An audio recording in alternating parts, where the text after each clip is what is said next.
and in northern LA County, and he steals it, and the cops are behind it. This is from Fox 11 in California. The reporters are actually speaking so much and so fast that I might not be able to describe much, but I'm just shocked at what happens at the end. Let's just watch. And we're on top of some breaking news. We have an active police pursuit of what we're hearing could be a stolen California Highway Patrol cruiser. Let's get up to Stu Mundell and Sky Fox. Keep it ahead of it. Stu, what's going on?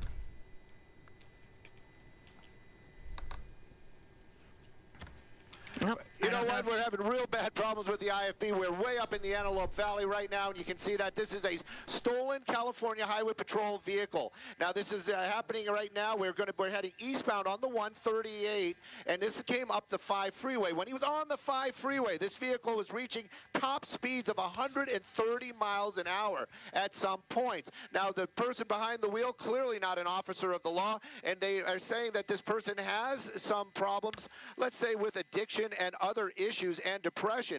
Now, the California Highway Patrol, they are behind this vehicle in force, and they're also making phone calls and talking on the radio and trying to get ahead of this chase. Now, we've been on this long straightaway. That vehicle really has kind of slowed down, as it would be, that we've seen this vehicle moving well into the 100 miles an hour. At this point right now, we're actually going to be about 72, 73 miles an hour. Wow, I'm trying to bring up the map because fast. I'm sure somebody's going to want to see that for sure.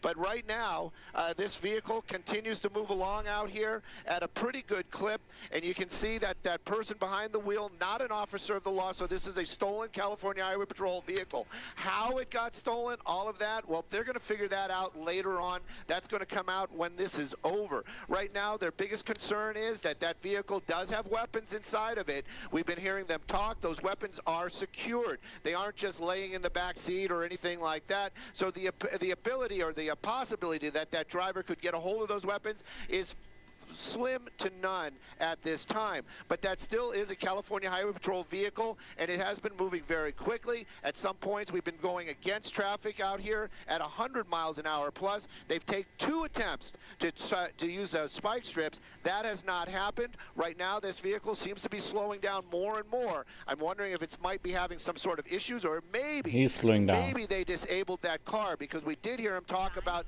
that possibility as well. He did slow down, and you can see some officers right there. I'm going to listen in, see if he did hit that spike strip.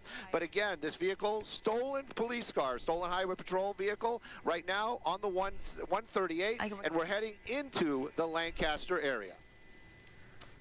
All right, and Stu, right now we have Dennis Zine, retired LAPD. Dennis, first of all, can you hear me? I hear you. Okay, perfect. So, we're seeing this high-speed police pursuit of a stolen CHP cruiser. Any idea how this could have possibly happened? Well, it's very, very unusual. It could be officer was out on a call, making a traffic stop, left the keys in the ignition. Suspect jumped in the car and took off. Many possibilities. Do we know where it was stolen from? Where the officer left the car, or where the car was? Yeah, they always leave the keys in. Car started. Castaic, and then he made his way to Lancaster. So he's been driving for just about over an hour, I would say. Also, I wanted to ask you, any idea, because Stu had just mentioned that the ammunition and weapons in this cruiser were secure. I see smoke. His tire's going flat right now. Yeah, the tire came out.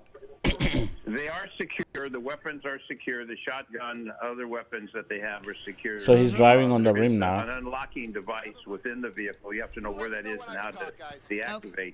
Okay. But, the fact could have been a traffic stop, and then the person jumped in and took off.